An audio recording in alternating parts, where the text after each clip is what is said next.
रुद्र ने कहा, क्या तुम बच्चे आने से खुश नहीं हो? रुद्र की बात सुनकर रुचि ने कहा, नहीं, मतलब हाँ। रुचि को समझ ही नहीं आ रहा था कि वो क्या बोले। फिर उसने रुद्र के गले लगते हुए कहा, बहुत खुश हूँ कि हमारा बेबी आने वाला है। तो रुद्र ने रुचि के फोरहेड पर किस करते हुए कहा, आई लव यू जान। तो रुचि ने भी रुद्र के सीने पर सिर छुपाते हुए कहा, आई लव यू टू। और फिर दोनों ऐसे ही रहने के बाद रुचि ने रुद्र से कहा, मुझे भूख लग रही है। तो रुद्र ने कहा, रुको, मैं भी कुछ खाने को मंगवाता हूँ। कि तभी रूम में कोई लॉक करता है। तो रुद्र जाकर दरवाज़ा खोलता है तो सामने प्राची खाने की ट्रे लिए खड़ी हुई थी। प्राची को देखकर रोज साइड हो जाता है तो वो अंदर चली जाती है। प्राची ने रोज से कहा, रोज तुम भी जाकर खाना खा लो, सब लोग तुम्हारा नीचे वेट कर रहे हैं। तो रोज वहाँ से नीचे चला जाता है। वहीं प्राची जाकर रुचि के पास बैठ जाती है।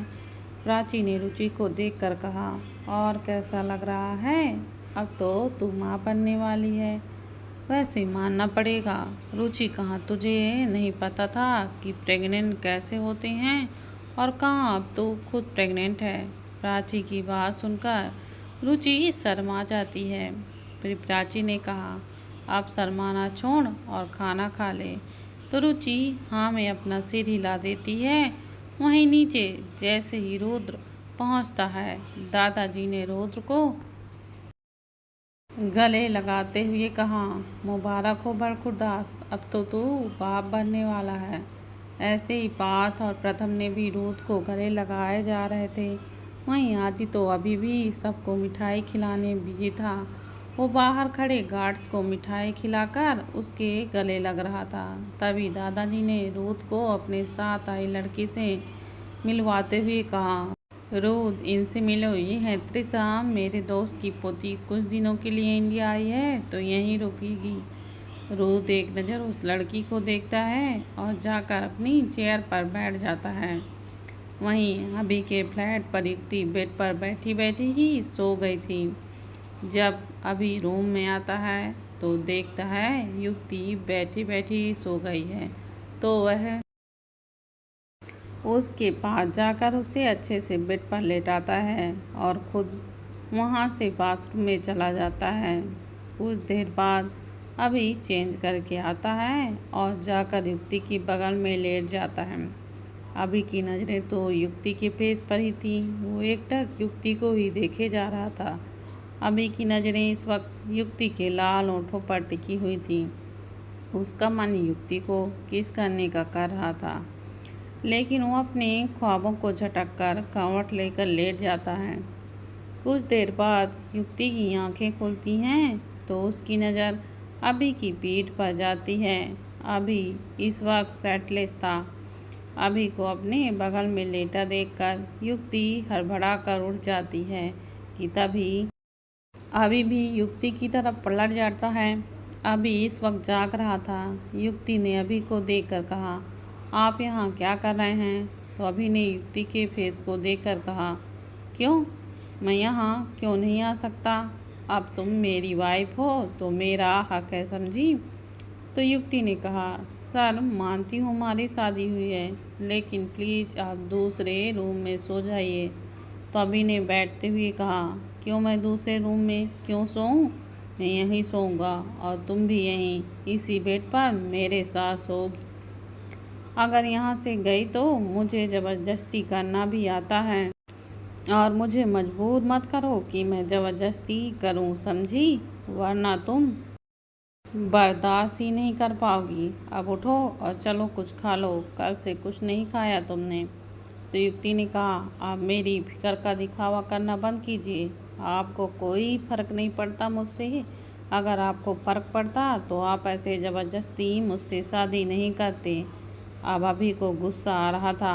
अभी युक्ति को पलटकर एक झटके में उसके ऊपर आ जाता है। युक्ति सहमी नज़रों से अभी को ही देख रही थी।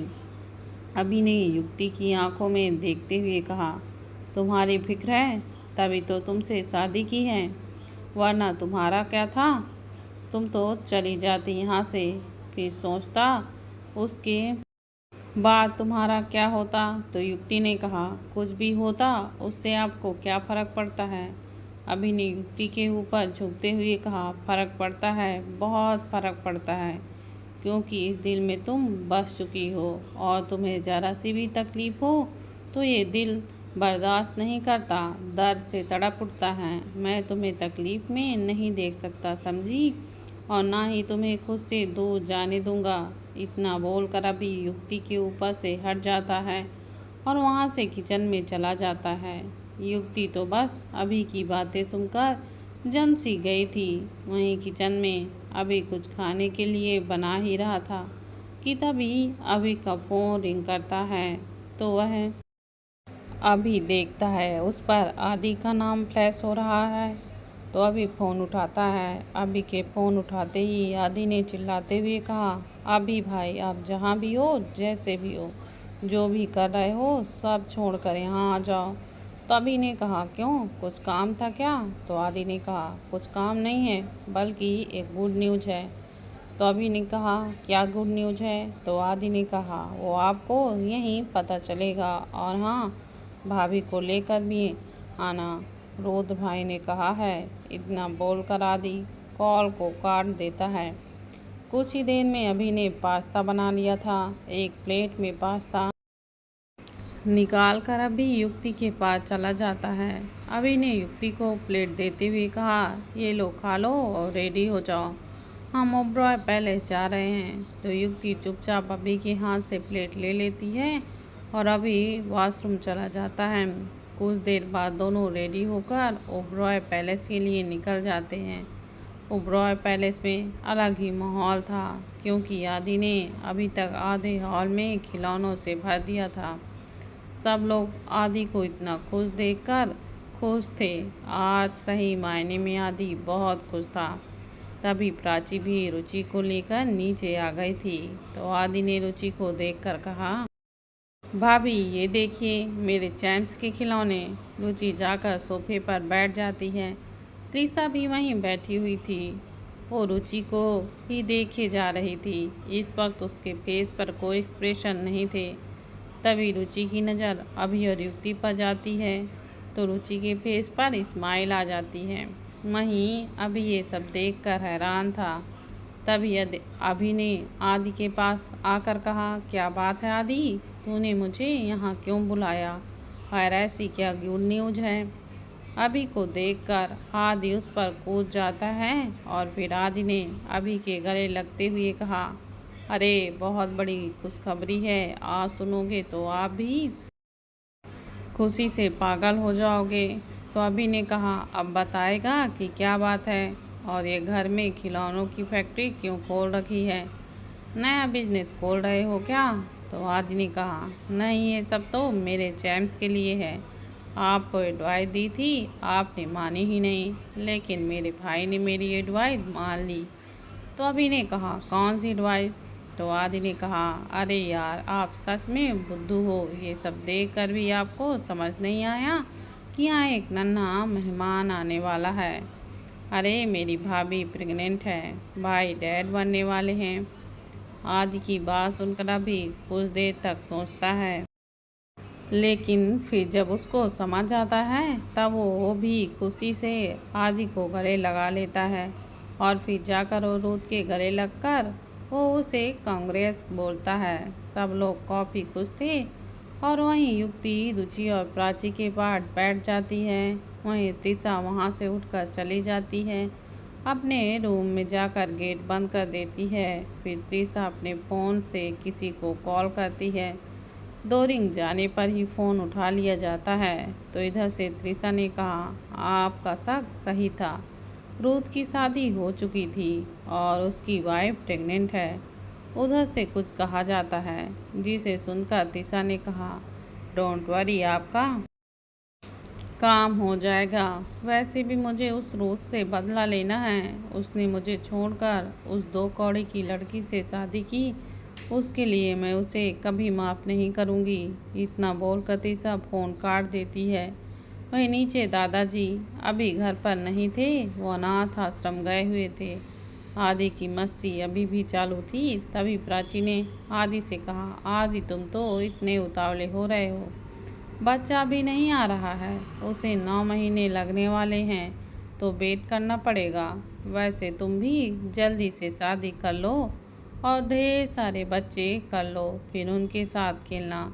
प्राची की बात सुनकर आदि ने रुचि के पास बैठते हुए कहा, मैं शादी बिल्कुल नहीं करूँगा। तो प्राची ने कहा, और वो क्यों? तो आदि ने कहा, क्योंकि मुझे जैसी लड़की चाहिए वैसी है नहीं। तो प्राची ने कहा, और तुम्हें कैसी लड़की चाहिए? तो आदि ने प्राची से कहा, मुझे बिल्कुल भाभी जैसी लड़की चाहिए, स्वीट, और सबसे बड़ी बात कि वो भाई और भाभी को उतना ही प्यार करे जितना मैं करता हूँ। कभी भी भाभी से लड़े ना, अगर वो भाभी से लड़ेगी तो मैं उसे डिवोर्स दे दूँगा। अगर ऐसी लड़की मिलेगी तभी मैं शादी करूँगा, वरना नहीं। तो प्राची ने मुस्कुराते हुए कहा, आदि भगवान ने जरूर तुम्हारे लिए किसी न किसी को तो बनाया ही होगा, और जैसी तुम चाहते हो वैसी ही बनाया होगा। देख लेना, बहुत जल्द तुम्हें तुम्हारी सोलमेट मिल जाएगी। वो सब बातें कर ही रहे थे कि तभी किसी के चिल्लाने की आवाज़ आती है, रुचि मेरी darling, I am happy for you. दिया जाकर रुचि के गले लग जाती है। विद्या ने रुचि के पेट पर हाथ रखते हुए कहा, वैसे कैसे लग रहा है बेबी, रिस्पॉन्स कर रहा है क्या? तभी प्राची ने कहा, ये देखो, अभी एक को समझा रहे थे और अभी दूसरी पागल आ गई। फिर प्राची ने दिया को देखकर कहा, अरे मेरी माँ, बेबी इतनी जल्दी रिस्पॉन्स नहीं करता। तभी दिया ने अपने सर पर मारते हुए कहा, अरे हाँ, मैं तो भूल ही गई थी। तभी रुद्र रुचि के पास आकर उसे गोद में उठा लेता है। रुद्र के उठाने पर रुचि ने कहा, ये आप क्या कर रहे हैं, मुझे नीचे उतारिए। तो रुद्र ने वहाँ से जाते हुए कहा, नहीं, काफ़ी टाइम हो गया है, अब चल कर रेस्ट कर लो। वहीं बाकी सब लोग रुद्र को आंखें फाड़े देख रहे थे और फिर धीरे धीरे सब लोग अपने रूम में चले जाते हैं। रुद्र रूम में जाकर रुचि को बेड पर लेटा देता है। रुचि का मुंह फूला हुआ था। रुचि ने मुंह फुलाए हुए गुस्से से कहा, आप बहुत बुरे हो, आप ऐसे सबके बीच से मुझे कैसे उठाकर ला सकते हो? सब लोग क्या सोच रहे होंगे हमारे बारे में? तो रुद्र ने कहा, कोई कुछ नहीं सोच रहा है, तुम इस वक्त रेस्ट करो, ज़्यादा सोचो मत, काफ़ी टाइम से बैठी हो नीचे तुम। तो रुचि ने कहा, लेकिन मुझे अभी सबसे बातें करनी थी। तो रुद्र ने कहा, शाम को कर लेना, सब यहीं हैं, कोई कहीं भागा थोड़ा जा रहा है। तो रुचि ने कहा, लेकिन दिया तो चली जाएगी ना? तो रुद्र ने कहा, नहीं, वो भी अभी यहीं है, रूम में रेस्ट कर रही है। रुद्र की बात सुनकर रुचि कुछ नहीं बोलती और चुपचाप लेट जाती है। वहीं प्रथम के रूम में प्रथम अभी भी प्राची को इग्नोर कर रहा था। वहीं अब प्राची को प्रथम का इग्नोर करना बर्दाश्त नहीं हो रहा था। तभी प्राची ने प्रथम के पास जाकर कहा, तुम मुझे ऐसे इग्नोर क्यों कर रहे हो? प्राची की बात सुनकर प्रथम एक नज़र उसे देखता है, फिर बिना कोई जवाब दिए अपने फ़ोन में बिजी हो जाता है। प्रथम की इस हरकत पर प्राची को गुस्सा आ जाता है। वो गुस्से में प्रथम का फ़ोन छीनकर फेंक देती है। प्राची के ऐसा करने पर प्रथम को भी गुस्सा आ जाता है और वो गुस्से से प्राची को बेड पर खींच लेता है। फिर प्रथम ने गुस्से में प्राची के ऊपर आते हुए कहा, ये क्या हरकत थी तुम्हारी प्राची? तो प्राची ने कहा, यही जो कल रात तुमने की थी, तुमने भी तो मेरा फ़ोन फेंका था। तो प्रथम ने गुस्से से कहा, हाँ, क्योंकि तुम उस वक्त अपने सो कॉल्ड बॉयफ्रेंड से बात कर रही थी, जो मुझे बर्दाश्त नहीं हुआ, लेकिन मैं यहाँ किसी लड़की से बात नहीं कर रहा था। तो प्राची ने कहा, लेकिन तुम मुझे इग्नोर तो कर रहे थे, तो मुझे गुस्सा आ गया था। तो प्रथम ने प्राची की आंखों में देखते हुए कहा, तुम्हें मेरे इग्नोर करने से क्यों फ़र्क पड़ने लगा? तुम्हें तो मेरे करीब आने से भी प्रॉब्लम होती है। प्रथम की बात सुनकर प्राची के पास कोई जवाब नहीं था। तो प्रथम ने प्राची के ऊपर से उठते हुए कहा, देखो प्राची, मुझे पता नहीं है कि तुम अपने बॉयफ्रेंड से कितना प्यार करती हो। अगर तुम शादी से पहले बता देती तो मैं शादी नहीं करता, लेकिन तुमने मुझे ऐसा कुछ नहीं बताया, बस मना करती रही। अगर एक बार कह देती तो तुम कि किसी और से प्यार करती हो तो मैं तुम्हारी खुशी के लिए तुम्हें ही भूल जाता, लेकिन अब कुछ ऐसा मत करना जिससे मेरी फैमिली हर्ट हो और मैं बर्दाश्त नहीं कर पाऊँगा। इतना बोलकर प्रथम वहाँ से चला जाता है। प्रथम की बात सुनकर प्राची को काफ़ी बुरा लगता है। अब उसे रियलाइज होता है कि उसने कितनी बड़ी गलती कर दी है। झूठ बोलकर ये बात प्रथम को कितनी हर्ट कर रही होगी। प्राची ने खुद को नॉर्मल करते हुए कहा, मुझे प्रथम को सच बताना होगा वरना बहुत बड़ी प्रॉब्लम हो जाएगी।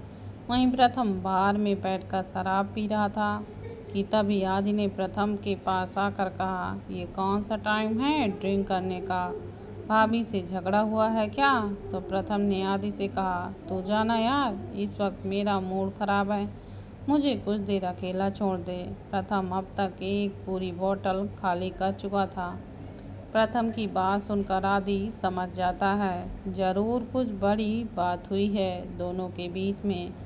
आदि ने प्रथम के हाथ से बोतल छीनते हुए कहा, नहीं, मैं आपको अकेला नहीं छोड़ूंगा और जल्दी से यहाँ से चलिए, दादू आने वाले हैं। अगर उन्होंने आपको यहाँ ड्रिंक करते देख लिया तो आपकी खैर नहीं।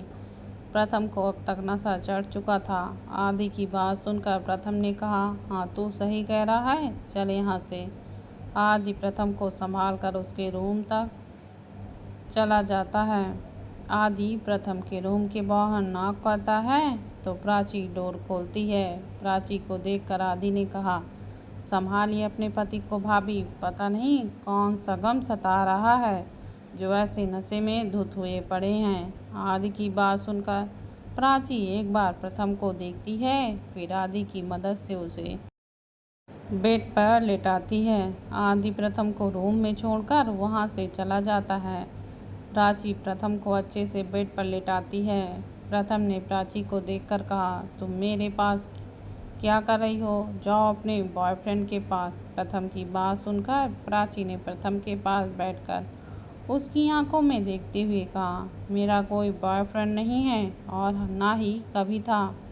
तो प्रथम ने कहा, मुझसे झूठ बोलना बंद करो, मुझे पता है। प्राची अच्छे से जानती थी कि इस वक्त प्रथम से बात करने का कोई फायदा नहीं था।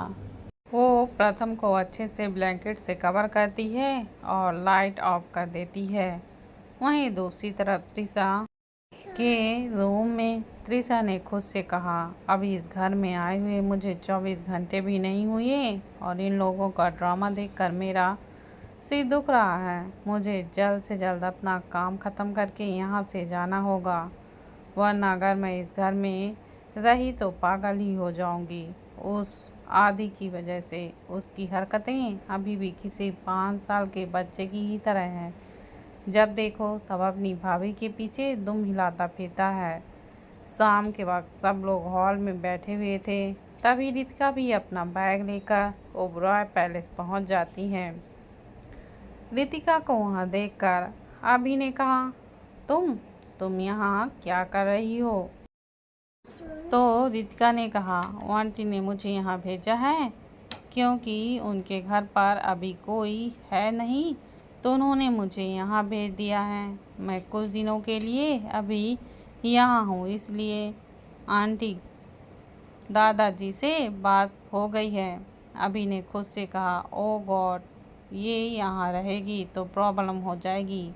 दादाजी को तो मैं कैसे ही संभाल लेता, अगर इसे मेरी शादी के बारे में पता चल गया तो ये सबको बता देगी।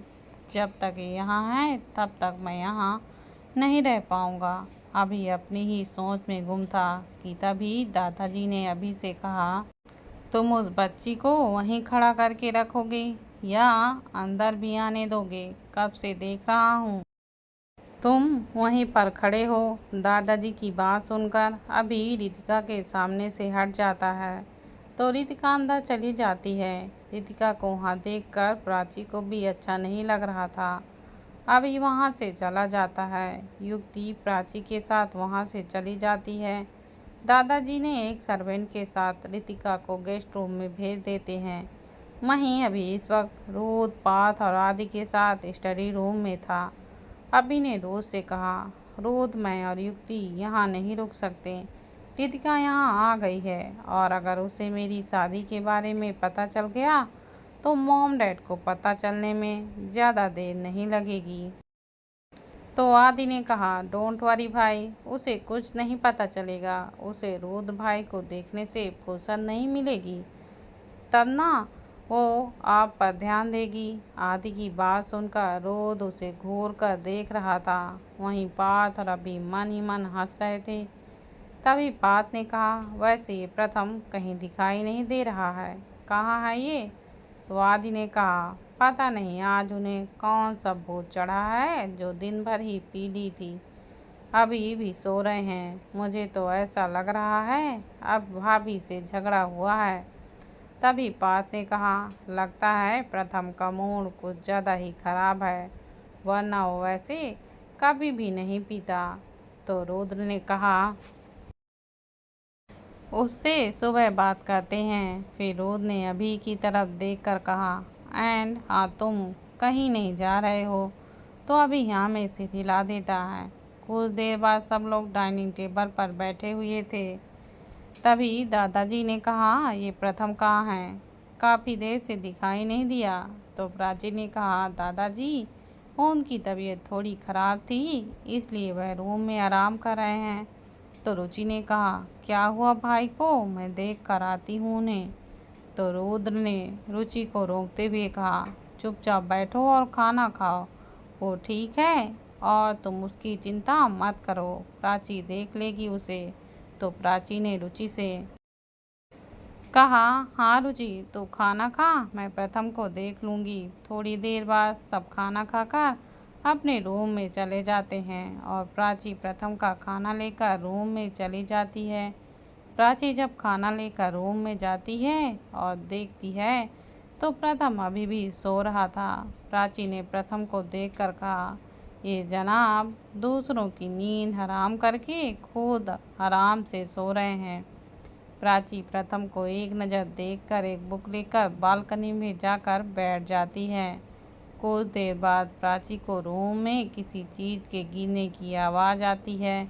तो प्राची जल्दी से रूम पर आकर देखती है कि प्रथम के हाथ से वहाँ रखा गिलास गिर गया था। प्रथम उठ गया था और वो पानी का गिलास उठा रहा था, लेकिन वो गिर गया था। प्राची ने प्रथम के पास आकर कहा, रुको मैं पानी देती हूँ। तो प्रथम ने मना करते हुए कहा, रहने दो, मैं खुद से ले लूँगा। प्रथम का नशा काफ़ी हद तक उतर चुका था अभी तक। प्राची ने प्रथम के पास आकर कहा, जब मैं बोल रही हूँ कि मैं दे देती हूँ तो तुम नखरे क्यों दिखा रहे हो? तो प्रथम ने कहा, प्राची प्लीज़, इस वक्त मेरे सिर पे दर्द हो रहा है, मैं कोई तुमसे बहस नहीं करना चाहता। तो प्राची ने कहा, तो मैं कौन सा तुमसे बहस कर रही हूँ, मैं तो बस हेल्प कर रही हूँ। तो प्रथम ने कहा, प्लीज़ तुम हेल्प भी मत करो, मुझे अभी तुम्हारी हेल्प भी नहीं चाहिए। इतना बोलकर प्रथम वहाँ से उठकर जाने लगता है। तो प्राची ने प्रथम के पास आते हुए कहा, प्रथम मेरी बात तो सुनो। इतना बोलते ही प्राची की चीख निकल जाती है, क्योंकि गिलास टूटने की वजह से वहाँ कांच पड़ा हुआ था। प्राची की चीख सुनकर प्रथम की नज़र उसके पैरों पर जाती है।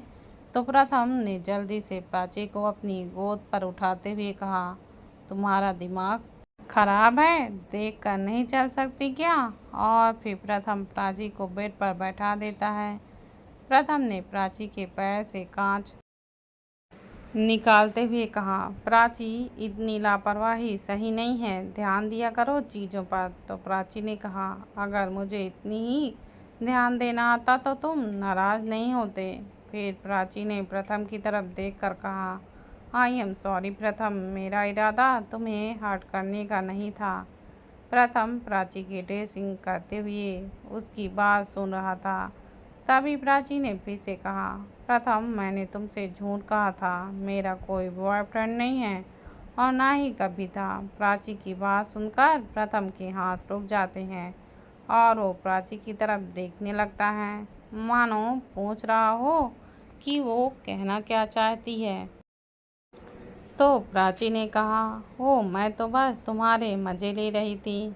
मेरा सच में कोई बॉयफ्रेंड नहीं है और ना ही था, और मेरे घर के पीछे वाला घर तो कब का खाली पड़ा हुआ था, वहाँ कोई नहीं रहता। प्राची अपनी बात बोल ही रही थी, तभी प्रथम एक झटके पर उसके ऊपर आ जाता है। प्राची तो बस आंखें फाड़े उसे ही देख रही थी। तभी प्रथम ने कहा, क्या कहा तुमने? तुम मेरे मज़े ले रही थी? तुम्हें पता भी है मुझे कैसा फील हो रहा था? कल से कितनी तकलीफ़ हो रही थी मुझे कि क्यों मैं तुम्हारी लाइफ में आने वाला पहला लड़का नहीं हूँ, जबकि तुम मेरी लाइफ में आने वाली पहली लड़की हो और तुम बोल रही हो कि तुम मेरे मज़े ले रही थी। तो अब सज़ा के लिए तैयार हो जाओ। इतना बोलकर प्रथम बिना एक पल गंवाए अपने होठों को प्राची के होठों पर रख देता है और उसे किस करने लगता है। प्रथम की ये किस काफ़ी वाइड थी। इस किस में उसका गुस्सा साफ नज़र आ रहा था, क्योंकि वो प्राची को किस कम काट ज़्यादा रहा था। वहीं प्राची तो ब्रश प्रथम को ही देखे जा रही थी। उसने प्रथम को खुद से दूर नहीं किया था। लगभग 20 मिनट बाद जब प्राची की सांस लेने में तकलीफ होती है, तब जाकर प्रथम उसके होठों को छोड़ देता है। प्राची के होंठ इस वक्त तक पूरी तरह से लाल हो चुके थे और हल्का सूज गए थे। तभी प्रथम ने प्राची के फेस को देखकर कहा, अगर आज के बाद ऐसा कोई मजाक किया तो मैं तुम्हें छोड़ूंगा नहीं। तो प्राची ने कहा, सॉरी, आज के बाद मैं ऐसा कुछ नहीं करूंगी, लेकिन प्लीज़ अब तुम नाराज़ मत होना। तो प्रथम ने कहा, नहीं हूँ नाराज़। तो प्राची ने कहा, तो अब मेरे ऊपर से उठो और जाओ हाथ मुँह धो और फिर खाना खा लो। प्राची की बात सुनकर प्रथम वहाँ से बाथरूम की तरफ चला जाता है। वहीं अभी के रूम में कुछ अलग ही सीन चल रहा था। युक्ति बार बार काउच पर जाकर लेट रही थी और अभी उसे उठाकर बेड पर लिटा रहा था। इस बार अभी ने युक्ति को बेड पर लिटाकर खुद उसके ऊपर आ जाता है। अभी ने युक्ति की आंखों में देखते हुए कहा, अब अगर तुम यहाँ से उठी तो मुझसे बुरा कोई नहीं होगा। मैं तुम्हारे साथ वो करूँगा जो तुम चाहती नहीं हो, तो चुपचाप लेटी रहो। तो युक्ति ने भी मना करते हुए कहा, नहीं, मैं यहाँ आपके साथ इस बेड पर नहीं सोऊंगी, आपको जो करना है कर लीजिए। तो अभी ने कहा, ओके फाइन, फिर तुम मुझे ब्लेम मत करना। और फिर वो झुककर युक्ति की होठों पर अपनी होठ रख देता है। ये अभी और युक्ति की फर्स्ट किस थी। अभी युक्ति को किस कर रहा था, वहीं युक्ति अभी को खुद से दूर करने की कोशिश कर रही थी, लेकिन वो अभी को हिला तक नहीं पाई थी। थक हार कर युक्ति अभी को उसकी मनमानी करने देती है। अभी युक्ति को किस करते हुए ही बहकने लगता है। अब अभी युक्ति के होठों से हटकर उसकी नेक पर किस करता है। उसके हाथ युक्ति की कमर को सहला रहे थे। इस बार युक्ति पूरी ताकत से अभी को खुद से दूर करती है, जिससे अभी युक्ति के बगल में ही गिर जाता है।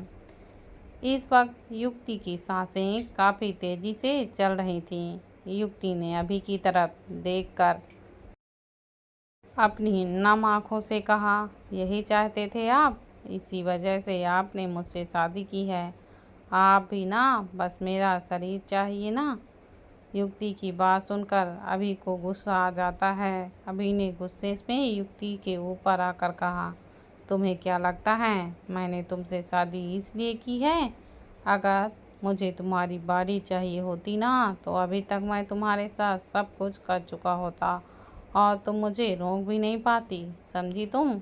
मैं तुमसे प्यार करता हूँ, तुम्हारे साथ कोई ज़बरदस्ती नहीं करना चाहता, लेकिन तुम मुझे मजबूर करती हो। अब अगर तुम यहाँ से उठी तो मैं फिर से वही करूँगा जो अभी किया था, समझी तुम? तो चुपचाप यहाँ लेटी रहो। इतना बोलकर युक्ति के ऊपर से उठ जाता है और जाकर बगल में लेट जाता है। अगली सुबह रुद्र रुचि को लेकर हॉल में खड़ा था और रुचि का मुंह फूला हुआ था। तभी प्रथम ने उसके पास आकर कहा, क्या हुआ रुचि, यूं मुंह क्यों फुला कर रखा है? तो रुचि ने रुद्र की तरफ इशारा करते हुए कहा, ये बहुत बुरे हैं भाई, ये मेरी कोई भी बात नहीं सुनते। मैंने इनसे कहा था कि मुझे थोड़ी देर और सोना है, लेकिन उन्होंने मेरी बात मानने की बजाय क्या किया, मुझे बाथरूम में ले जाकर बाथटब पर पटक दिया। ऐसा कौन करता है भला, बताइए? रुचि की बात सुनकर प्रथम ने रुद्र की तरफ देखकर कहा, रुद्र तुम रुचि के साथ ऐसे कैसे कर सकते हो? प्रथम की बात सुनकर रुद्र उसे घूर कर देखता है। तो प्रथम ने अपनी बात को संभालते हुए कहा, मेरा मतलब है उसे थोड़ी देर और सोने देते। तो रुद्र ने कहा, हमें हॉस्पिटल जाना है चेकअप के लिए और अपॉइंटमेंट 1 घंटे की बात की है, तो हमें लेट हो जाता। दोस्तों, अगर आपको मेरी कहानियाँ पसंद आती हैं तो प्लीज़ मेरे चैनल को ज़्यादा से ज़्यादा शेयर करें और सब्सक्राइब करना मत भूलिए। जिन दोस्तों ने अभी तक सब्सक्राइब नहीं किया है तो प्लीज़ सब्सक्राइब करें।